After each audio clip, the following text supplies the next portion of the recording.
안녕하십니까. 중앙대학교 대학원 의학과 석사과정 정호선입니다. 소생학 15주차 발표를 시작하겠습니다. 이번에 발표할 인물은 인공호흡 기술을 개발한 인물인 영국의 헨리 로버츠 실베스터입니다.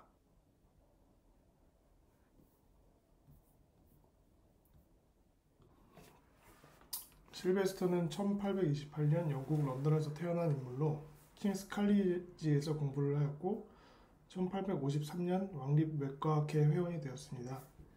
1855년 런던 대학교에서 의학 박사학위를 취득하였고 1861년 로얄 휴먼 소사이어티의 명예간사로 임명되었습니다.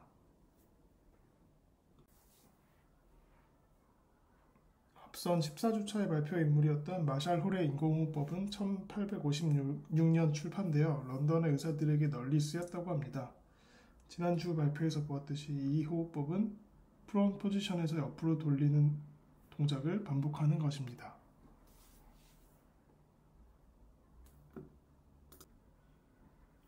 동시대 사람이었던 실베스터도 인공호흡법에 관심을 가지기 시작했습니다. 실베스터는 마샬 홀의 방법으로 남자 사사나에게 인공호흡을 시도했지만 실패에 이르게 되었습니다. 그리고 그는 환아를 바로 눕히고 팔을 위로 들어 흡기가 가능하게 하였고 다시 팔을 가슴에 붙이는 동작을 통해 호기를 유도하는 방법을 고안했고 사사나는 소생하게 되었다고 합니다. 그는 이 성공적인 방법을 내추럴 메소드라고 말했고 1858년 BMJ 저널에 이 방법의 근거와 디테일에 대해 발표했습니다. 그리고 앞선 마샬 홀의 방법을 통해서는 환자의 갈비뼈가 올라가지 않기 때문에 이것은 호흡에 적절하지 않은 방법이라고 주장하였습니다. 그는 그의 방법에 대한 레셔널리를 다음과 같이 기술하였습니다. 새 인공호흡법은 자연적인 호흡을 간단하게 흉내낸 방법으로 자연적으로 호흡할 때 근육의 움직임을 따라 호흡할 수 있게 고안하였다.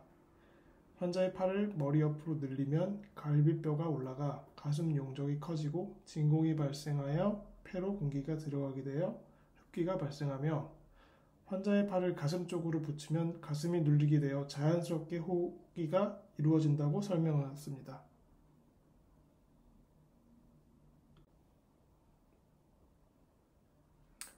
실베스터는 자신의 기술과 홀의 기술을 사용하여 카데바를 통해 동일한 실험을 수행하였고 트라케에 부착된 튜브에서 나오는 플루이드가 마샬 홀의 방법보다는 본인의 방법이 훨씬 크다는 것을 발견하였습니다.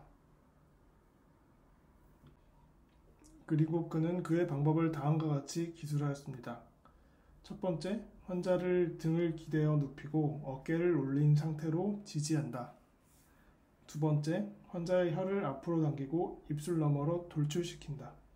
세 번째, 흡기를 위해 환자의 팔을 머리 옆을 따라 위로 올리고 이후로는 위 앞으로 뻗는 동작을 만든다. 네 번째, 호기를 위해 환자의 팔을 내리고 가슴 옆구리에 대어 부드럽고 세게 누른다. 다섯 번째, 1분에 15번씩 위의 동작을 번갈아 가며 신중하게 그리고 끈기 있게 반복한다. 실베스터의 방법에 대한 그림은 다음과 같습니다.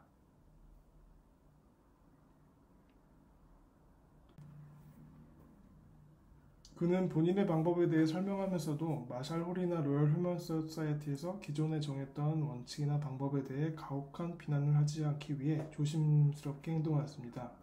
그는 본인의 방법을 지지하면서 다음과 같은 말을 덧붙였습니다.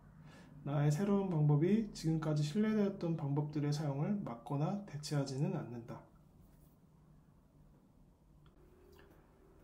실베스터의 연구 결과가 발표된 후 의료계는 홀과 실베스터 두 가지 방법으로 분열되었습니다. 이후 다양한 생리학적 실험이 두 방법 중 어떤 것이 나은지에 대해 이루어졌고 결과는 다양하였습니다. 유럽과 미국에서는 실베스터의 방법을 채택하였지만 영국에서는 홀과 실베스터의 방법을 각각 지지하는 사람들로 의견이 나뉘었습니다. 실베스터의 방법으로 구조를 받은 사람 중 가장 유명한 사람은 아브라함 링컨입니다. 1865년 총에 맞았을 때 그의 군의관은 실베스터의 방법으로 인공호흡을 실시하였고 이어 국왕대 국왕호흡법을 시행하였다고 합니다. 이때 대통령은 살아나긴 했지만 하루 뒤에 죽었다고 합니다.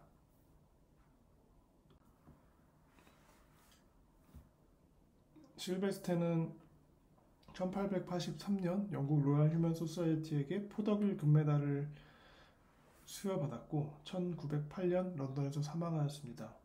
이번 발표를 준비하며 실베스터는 해부학적, 생리학적 관점에서 환자의 소생법을 연구했던 사람이라는 것을 느꼈습니다. 단순하게 공기가 들어갔다 나갔다 하는 방법을 생각한 것이 아니라 살아있는 사람의 호흡근의 움직임을 생각하며 인공호흡이 필요한 환자에서 어떻게 하면 자연스럽게 공기가 들어갔다 나갈지 연구했다는 것이 대단하다고 느껴졌습니다. 이런 기초적인 연구를 통해서 오늘날의 체계적인 CPR이 생겼다는 것을 생각할 수 있었습니다. 이것으로 소생학 15주차 발표를 마치겠습니다. 경청해 주셔서 감사합니다.